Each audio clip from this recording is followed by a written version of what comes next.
ॐ यं मेधं देवगणाः पितरश्चोपासते तया मामध्यमेधयाग्ने मेधाविनं कुरु स्वाहा। ॐ विश्वानि देव सवितर्दुरितानि पराशुव यद्भद्रं तन्न आशुव। आज अति पवित्र पावन दिवस भारतवर्ष, जैसे कि हमारे पुराण के सिद्धांत के अनुसार भगवान विष्णु की दशावतार की कथा और गाथा सुनने को मिलता है। दशावतार में नृसिंह रूप, मीन रूप, कच्छप रूप, कुर्म रूप, राम रूप, हलधर रूप आदि करके बुद्ध स्वरूप का भी प्रतिपादित किया गया है। और आज के दिन में बुद्धत्व को प्राप्त करने वाले, अर्थात जिनको बोध हो गया, माया और ब्रह्म का बोध जिन्होंने प्राप्त कर लिया, उसको बुद्ध महापुरुष कहा जाता है। तो आज के दिन इसी धरा नगरी, अति प्राचीन सांस्कृत्य की धराहर, जिसको वाराणसी क्षेत्र कहा जाता है, वही प्राचीन विद्याओं की, प्राचीन धार्मिक का एक नाभि केंद्र माना जाता है। वहाँ पे सर्वप्रथम बुद्धत्व को प्राप्त करके बालक सिद्धार्थ ने अनेक भटकाव होते हुए, अनेक जगह घूमते घूमते, अध्यात्म की सत्य की खोज करते करते वाराणसी की गंगा किनारे अवस्थित हो करके जब इनको परमात्मा ने स्वयं ध्यानस्थ कर लिया और समाधि से जो ज्ञान प्राप्त हुआ, सर्वप्रथम 5 शिष्यों को ही उन्होंने उस ब्रह्मत्व प्राप्ति वाला ज्ञान को प्रदान कराए थे।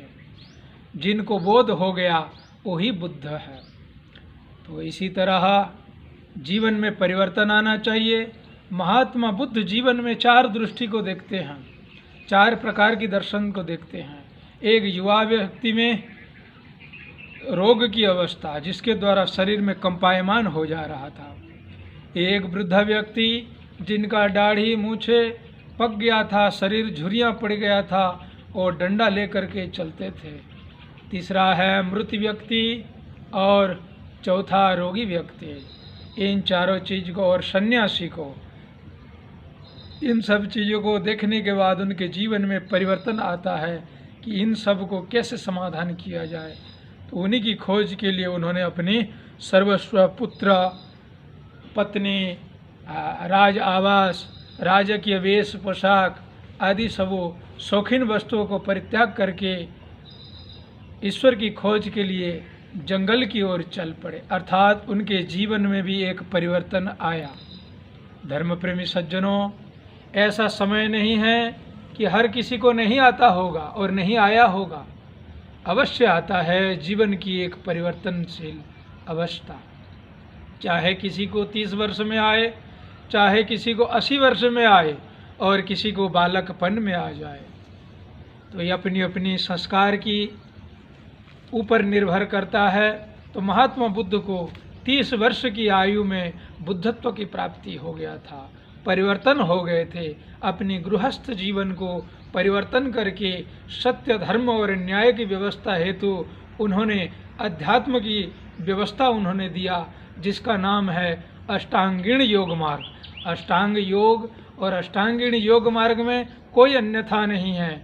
अष्टांगीण योग मार्ग में सम्यक व्यायाम, सम्यक ज्ञान, सम्यक ध्यान, सम्यक समाधि आदि के रूप में गणना किया गया है, क्योंकि शरीर को भी व्यायाम अत्यंत आवश्यकता है।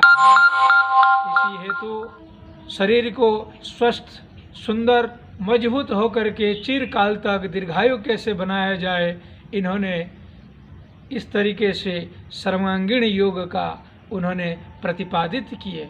और तत्समकालीन समय में पूरे राज परिवार, समस्त आबाल वृद्ध वनिता उनकी उपदेशों के पथ चिन्हों पे चल करके अपनी आत्मकल्याण किए। ठीक उसी तरह एक रोचक प्रश्न आपको सुनने को आज मिलेगा, शायद कभी कहीं से नहीं मिला होगा। जीवन में एक ऐसा परिवर्तन होता है, एक ही कियारी में एक किसान खेती करता है, कुछ पपीता के पेड़ उगाता है और कुछ बैंगन का पेड़ उगाता है। तो इन दोनों का मनोगत भावना को शायद मननशील व्यक्ति ही इसको जान सकते हैं, समझ सकते हैं।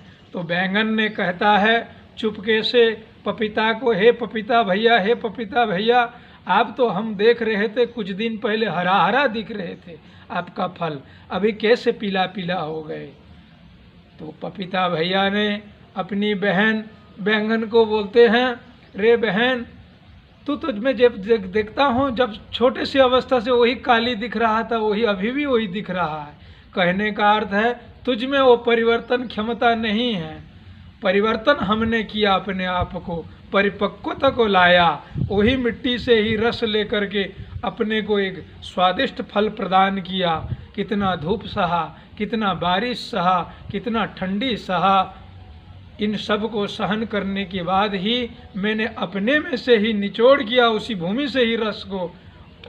अलग कुछ आपको और मुझे किसान ने भेद नहीं किया, वही जल पानी ही देता था, उसी को ही मैं भी ग्रहण करता था और आप भी ग्रहण करते थे।